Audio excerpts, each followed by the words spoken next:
यहाँ क्या है कि हमारे यहाँ रैगांव विधानसभा में कुछ भी नहीं है। ये टॉप मध्य प्रदेश की टॉप 5 विधानसभा में सबसे पिछड़ी विधानसभा रैगांव है। दोस्तों नमस्कार।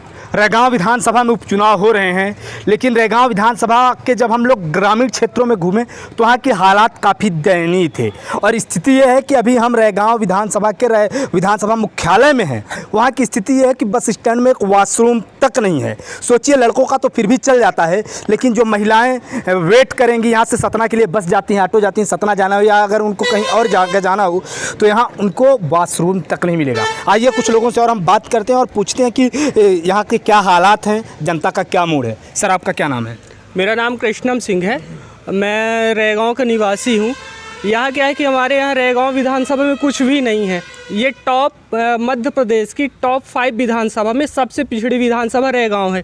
ना आपको यहाँ नगर पंचायत मिलेगी, ना यहाँ मंडी है, ना थाना है, ना कॉलेज है, ना तहसील है। बस शिवराज सिंह चौहान यहाँ 2008 से यहाँ आ रहे हैं और कॉलेज की घोषणा करके जा रहे हैं कि कॉलेज होगा। अभी भी 25 सितंबर को जब शिवराज जी यहाँ आए थे तो उन्होंने कॉलेज की घोषणा करी थी कि 2 दिन बाद, और उसी टाइम बोले कि हम लोकार्पण करवाएंगे, लेकिन कुछ भी, ना कॉलेज खुला ना कुछ। बस ऐसी झूठी घोषणाएं करके चले जाते हैं और होता और यहाँ ग्राउंड लेवल पर आपको काम नहीं दिखता। पूरे क्षेत्र में आप घूम लीजिए, आपको समस्याओं का अंबार मिलेगा। और यहाँ सबसे बड़ी हैरानी की बात है कि यहाँ शिवराज जी ने 5 सीएम राइज स्कूल की घोषणा कर दी। ये संभव ही नहीं है। क्या घोषणा की है?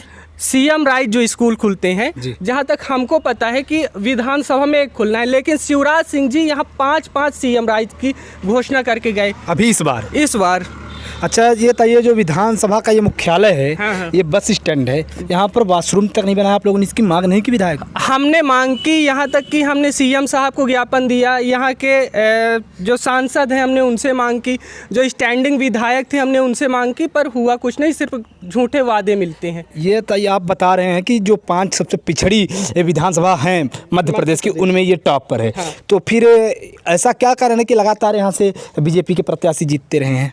एक्चुअली क्या है कि यहाँ जो बीजेपी के प्रत्याशी जीत रहे हैं, यहाँ का कुछ ऐसा ग्राउंड वो है कि ये मतलब जैसे बीजेपी जातिवाद, लास्ट में ये जातिवाद, जाति समीकरण को हिंदू मुस्लिम का मुद्दा बनाते हैं ये लोग, है ना। जातिवाद को बढ़ावा देते हैं, पैसे, ये सब, यही सब प्रलोभन देते हैं जनता को। और जनता, यहाँ की भोली भाली जनता, उनकी बहकावे में आ जाती है कि कुछ चलो ठीक है, इस बार नहीं हुआ विकास, अगले बार होगा। और इसी तरह 5 बार यहाँ से मंत्री भी रहे स्वर्गीय जुगल किशोर बागरी जी, पर हुआ काम कुछ नहीं। आपको ग्राउंड लेवल आप क्षेत्र में घूमकर देखिए, कोई काम नहीं दिखेगा तो आपको। बागरी जी, ये बताइए कि यहाँ पे बागरी वोटर 40 से 45% माने जाते हैं, और ये कहा जाता है कि जुगल किशोर बागरी का वही कोर वोटर था। तो चूंकि इस बार उनके लड़के को नहीं दिया गया है टिकट, तो इस बार बागरी वोटर क्या एकमुश्त बीजेपी को जाएगा? उसको आप कैसे देखते हैं? जहाँ तक कि मुझे लग रहा है कि बिल्कुल जो बीजेपी ने यहाँ निर्णय लिया है, ये बिल्कुल बागरी वोटर बिल्कुल नहीं, मतलब जैसे पहले एकमुश्त बीजेपी को वोटिंग करता था, तो मुझे नहीं लगता कि इस बार करेंगे। मतलब उनको बेटे को टिकट न देने का प्रभाव पड़ेगा बहुत ज़्यादा। उनके क्या है कि उनके मतलब क्षेत्र में पुष्पराज जी के 10-15 हज़ार वोटर हैं। अच्छा, अगर पुष्पराज जी को बीजेपी टिकट देती तो फिर मुकाबला कांटे का रहता आपकी नज़र में? कांटे का रहता, लेकिन जीतती यहाँ से कांग्रेस। इस बार कांग्रेस की हवा है, कांग्रेस निकलती। ये है कि बीजेपी फाइट में आ जाती। ये ठीक है, ये इनका ये कहना है, क्योंकि देखिए इनके क्षेत्र विकास नहीं, तो इनका ये कहना है कि जीतना इस बार कांग्रेस का तय था। लेकिन अगर पुष्पराज बागरी को बीजेपी टिकट देती तो मामला दिलचस्प रहता। बिल्कुल मामला दिलचस्प होता। और ये भी है कि पुष्पराज को मिलती, लेकिन उनका विरोध बहुत ज़्यादा, बीजेपी का मेन क्षेत्र में बहुत विरोध है, क्योंकि शिवराज जो झूठी घोषणा करके गए हैं, पब्लिक इस बार उनको वोट देने के मूड में बिल्कुल नहीं है। फिर 18,000 वोटों से पिछली बार कल्पना वर्मा जी हारी थी। क्या था कि जो जुगल किशोर बागरी थे, विकास नहीं हुआ था, लेकिन वो क्या थे कि एक आम जन से जुड़े थे। अच्छा। जैसे कोई कहीं कुछ खत्म हो जाए, कोई वो पहुंचते थे जनता, मतलब उनका जनता से सीधा जुड़ाव था। अच्छा, आपकी भी यही राय है? हाँ, बस यही राय है जो बोले। कौन जाए? आ जाइए इधर कैमरे में आ जाइए। कौन जीत रहा है यहाँ से? कल्पना वर्मा जीत रही हैं। अच्छा, वो चुनाव जीत रही हैं यहाँ से। कितने वोटों से जिता रहे हैं? अब ज़्यादा नहीं, 10-15 हज़ार से लगभग जीते। अच्छा, तो ये बताइए बीजेपी को क्यों हराएंगे? बीजेपी यहाँ कुछ विकास नहीं हुआ है। क्या विकास नहीं हुआ? जैसे ना कॉलेज है, ना अस्पताल है, ना कुछ नहीं है। क्या है? कुछ तो नहीं है। अच्छा, लेकिन शिवराज सिंह चौहान जी तो बोलते हैं कि प्रधानमंत्री मोदी जो शिवराज सिंह चौहान जी की हम किसानों क्या दोगुनी कर घोषणा कर दी, का बताइए, इतनी महंगाई है। आज 116 रुपया पेट्रोल पहुंच गए, 106 रुपया डीजल पहुंच गया, का किन जाए बताइए? महंगाई की मार है। अच्छा, प्रतिमा बागरी प्रत्याशी को लेकर आप कुछ कहना चाहेंगे? प्रत्याशी ठीक है कि प्रत्याशी भी सही नहीं है? अब हम क्या प्रत्याशी, अब हमें समझ में आई तो ठीक नहीं आए। नहीं है, प्रत्याशी भी सही नहीं है।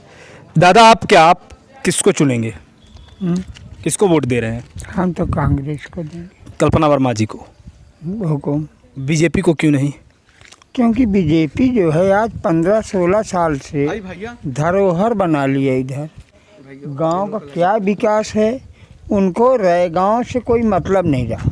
अच्छा, यहाँ मैं देख भी रहा था, बताइए बाथरूम तक के बस स्टैंड यहाँ पे नहीं बना हुआ है। कोई बाहरी आ जाए तो उसको रहने के लिए तक यहाँ पे एक सुलभ कॉम्प्लेक्स टाइप का भी कुछ नहीं है। तो तालाब है, अच्छा, वो टट्टी चला जाए और पढ़ना है तो शायद रोड में। तो घर घर लेटरिन बनी है कि नहीं बनी है?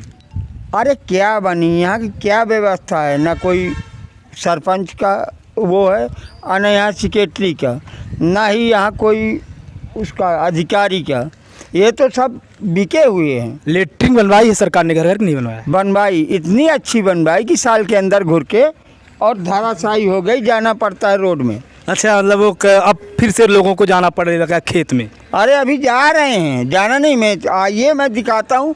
एक 500 लेडीज को दिखाऊंगा रोड के किनारे जो उठती हैं और बैठती हैं, यहीं से पूरा ग्राम है। अच्छा, मतलब तो सरकार का जो स्वच्छ भारत अभियान है, जो ये लेटरिन बनाई, सिर्फ गुफा है? सब कुछ गलत है, ये कहने के लिए है, ये बात कहने के लिए है कि स्वच्छ भारत अभियान है ये वो, सब इतना खाते हैं कि इनको कहीं पेट ही नहीं भर रहा। नाराजगी किससे है, शिवराज सिंह से कि नरेंद्र मोदी किसी से? से नहीं है, साले को काम से नाराजी है। काम एक भी नहीं हुआ? अरे 1-2 किए तो 99 नहीं किए, 98 नहीं किए, तो क्या मतलब निकला बताइए। तो ये जो विधानसभा में आपका मूड है, यही लोकसभा में भी रहेगा?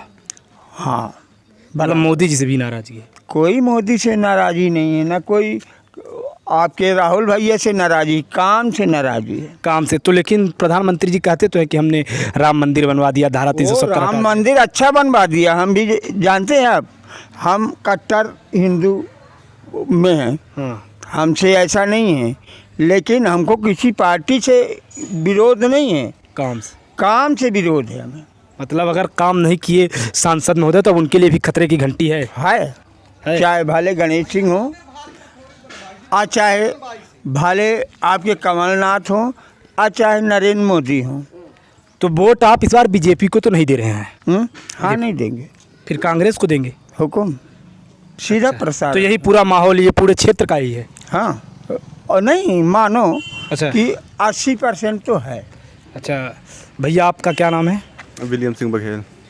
तो बघेल जी किसे वोट कर रहे हैं इस बार? कांग्रेस को। मुद्दे क्या रहेंगे कांग्रेस को वोट करने के?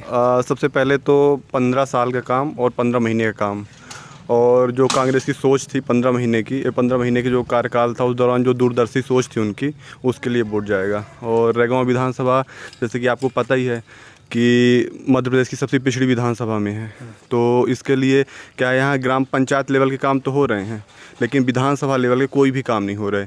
और बीच में जैसे यहाँ ऊषा चौधरी विधायक थी, तो उनके कार्यकाल में कुछ जो विधायक मत से जो काम होने थे, कुछ पैसा यहाँ विकास के लिए आया है। वो बहुजन से थी ना सर? जी जी जी। अच्छा। उसके बाद बीजेपी के जो विधायक थे 15 साल से 20 साल से, उनके कार्यकाल के दौरान कुछ भी विकास यहाँ नहीं हुआ है। अच्छा, तो आप स्थानीय मुद्दों पर वोट कर रहे हैं या फिर आपको शिवराज सिंह जी चौहान के चेहरे से नाराजगी है या प्रधानमंत्री की? देखिए, स्थानीय मुद्दे भी हैं और शिवराज सिंह चौहान यदि प्रदेश में भी देखा जाए तो शिक्षा का स्तर प्रदेश का बिगड़ता जा रहा है, लोगों की जीवन शैली भी दिन प्रतिदिन बदतर होती जा रही है, तो उस मुद्दे को भी लेकर और जो स्थानीय मुद्दे हैं उनको भी लेकर।